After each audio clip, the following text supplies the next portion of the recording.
নমস্কার বন্ধুরা, আশা করি আপনারা সবাই ভালো আছেন। আমরা সবাই ভালো আছি। তো বন্ধুরা, দেখতেই পাচ্ছেন এখানে আমি নিয়েছি ব্রেড। তো এই ব্রেড দিয়ে কিন্তু মজাদার রেসিপি তৈরি হবে। তো এই ব্রেডটা আপনারা খুব সহজেই কিন্তু তৈরি করে নিতে পারবেন, সকাল কিংবা বিকেলে বা বাচ্চাদের টিফিনেও। তো দেখতে পাচ্ছেন এখানে 5টা ব্রেড নিয়েছি, আর এর যে কিনারটা আছে ব্রাউন কালার, তো সেই ব্রাউন কালার কিনারটা কিন্তু আমি বাদ দিয়ে দিব। তো দেখতেই পাচ্ছেন এখানে কিন্তু আমি বাদ দিয়ে দিয়েছি, ব্রাউন কালার যে অংশটা আছে সেটা কিন্তু পুরোটাই আমি বাদ দিয়ে দিয়েছি। তো এখন আমি যে মাঝখানের যে ব্রেডটা আছে সেই ব্রেড দিয়ে কিন্তু মজাদার একটা রেসিপি তৈরি হবে। তো বন্ধুরা, অবশ্যই স্কিপ না করে সঙ্গে থেকে পুরো ভিডিওটা দেখবেন। তো বন্ধুরা, দেখুন এখানে কি কি উপকরণ আমি মেশাবো, যেটা দিয়ে কিনা খুবই সুস্বাদু একটা রেসিপি তৈরি হচ্ছে। এখানে ক্রিস্পি একটা রেসিপি তৈরি হবে। তো দেখতে পাচ্ছেন বন্ধুরা, এখানে আমি নিয়ে নিচ্ছি বেসন।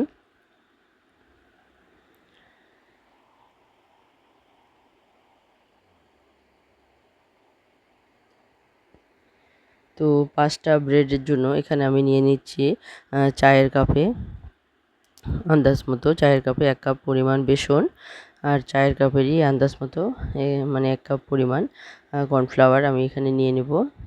আর কিছু উপকরণ আমি এখানে মেশাবো। তো অবশ্যই বন্ধুরা, স্কিপ না করে সঙ্গে থেকে পুরো ভিডিওটা দেখবেন।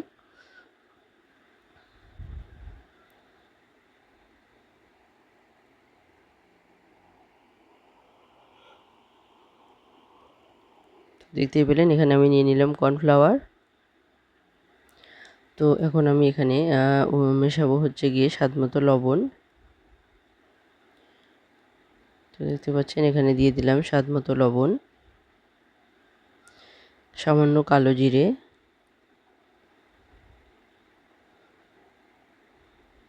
আর এখানে আমি দিয়ে দিলাম জল। তো বন্ধুরা দেখুন, এখানে কিন্তু আমি হলুদও দিয়েছিলাম সামান্য পরিমাণ। তো দেখতেই পাচ্ছেন বন্ধুরা, এখন আমি এটাকে কিন্তু পাতলা একটা গোলা তৈরি করে নেব। তো অবশ্যই আপনাদেরকে দেখাবো কতটা পাতলা করতে হবে, কারণ এটা কিন্তু খুব সুন্দরভাবে কিন্তু টেনে নেবে।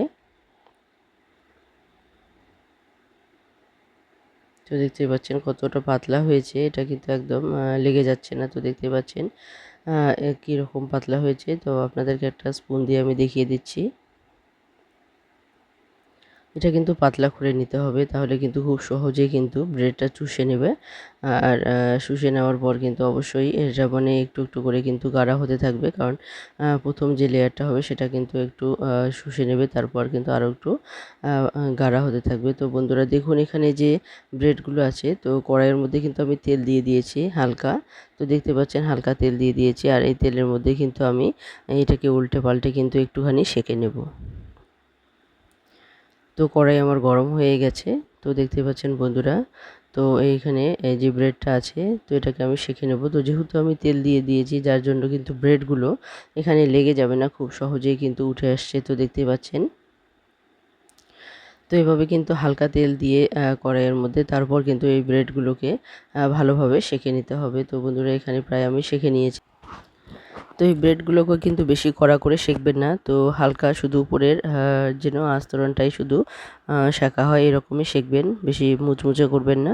তো দেখতে পাচ্ছেন, তো এদিকে দুদিকেই কিন্তু যেন উপরটা একটু একটু হালকা হালকা একটু শক্ত হয় এরকম আর কি সেঁকে নিতে হবে। তো বন্ধুরা দেখুন, এখন কড়াইয়ের মধ্যে আমি দিয়ে দিচ্ছি প্রায় 1 বাটি পরিমাণ তেল দিয়ে দিচ্ছি। তো এটা আমি সাদা তেল দিয়ে দিলাম।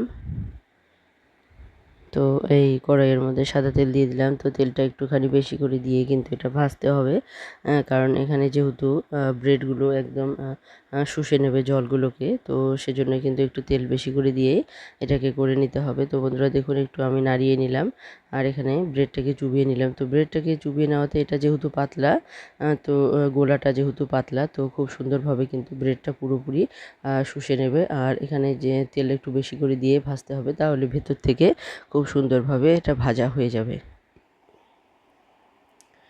তো বন্ধুরা দেখুন, এখানে উপর দিয়ে একটু তেল ছড়িয়ে দিচ্ছি, তাহলে কিন্তু খুব সুন্দরভাবে উপরটাও তাড়াতাড়ি হয়ে যাবে আর নিচটাও হয়ে যাবে। তো বন্ধুরা, এটা কিন্তু খেতে খুবই সুস্বাদু হয়েছিল, কারণ এটা কিন্তু ভেতর থেকে একদম ভাজা হয়ে গিয়েছিল। তো বন্ধুরা, এটা কিন্তু মিডিয়াম আঁচেই ভেজে নিতে হবে, বেশি লোয়ে ভাজবেন না, আর বেশি হিট দিয়েও ভাজবেন না, নাহলে তাড়াতাড়ি উপরটা হয়ে যাবে, ভেতরটা কিন্তু একটু কাঁচা থেকে যাবে। তাহলে তো যেহেতু এটা পাতলা গোলা, এটা কিন্তু খুব সহজেই হয়ে যায়। তো বন্ধুরা, এটা খেতেও কিন্তু খুব মজাদার হয়েছিল। তো অবশ্যই বলবো বন্ধুরা, আপনারা একবার হলেও বাড়িতে ট্রাই করে দেখবেন। চায়ের সঙ্গে কিংবা কোনো সসের সঙ্গে কিন্তু অনায়াসে আপনারা খেয়ে নিতে পারবেন। আর এটা কিন্তু খেতে খুবই সুস্বাদু হয়েছিল। তো এটা কিন্তু বাচ্চাদেরকে আপনারা টিফিনেও দিতে পারবেন। দেখুন কতটা সহজে ঝটপট কিন্তু এটা তৈরি হয়ে যাচ্ছে দ্রুত। তো বন্ধুরা, আমার এই রেসিপিটা আপনাদের কেমন লাগলো অবশ্যই কমেন্টে জানাতে ভুলবেন না। আর পুরনো বন্ধু আর নতুন বন্ধু যে সমস্ত বন্ধুরা এখনও আমার সঙ্গে আছেন, সবাইকে অসংখ্য অসংখ্য ধন্যবাদ। সবাই এভাবেই পাশে থাকবেন। তো বন্ধুরা দেখুন, এখানে কিন্তু হয়ে গেছে প্রত্যেকটা কিন্তু ব্রেড আমার তৈরি হয়ে গেছে। তো একটা দেখতে পাচ্ছেন শেষেরটা কিন্তু একদম পাতলা ছিল, যার জন্য একটুখানি ভেঙে ভেঙে আসছিলো, কিন্তু এই গোলার মধ্যে দেওয়াতে কিন্তু পুরোপুরি জয়েন্ট লেগে গেছে। তো দেখুন কতটা ক্রিস্পি হয়েছে, কতটা সুন্দর হয়েছে ব্রেডটা। তো এটা খেতে কিন্তু ভীষণই মজাদার হয়েছে। তো বন্ধুরা, অবশ্যই যদি এই রেসিপিটা আপনাদের ভালো লেগে থাকে অবশ্যই একবার বানিয়ে খাবেন, আশা করি আপনাদের ভালো লাগবে। তো এতক্ষণ অবধি যে সমস্ত বন্ধুরা সঙ্গে আছেন সবাইকে আবারও অসংখ্য অসংখ্য ধন্যবাদ। আর যে সমস্ত বন্ধুরা এখনও সাবস্ক্রাইব করেননি অবশ্যই বলবো সাবস্ক্রাইব করে বন্ধু হয়ে পাশে থাকবেন।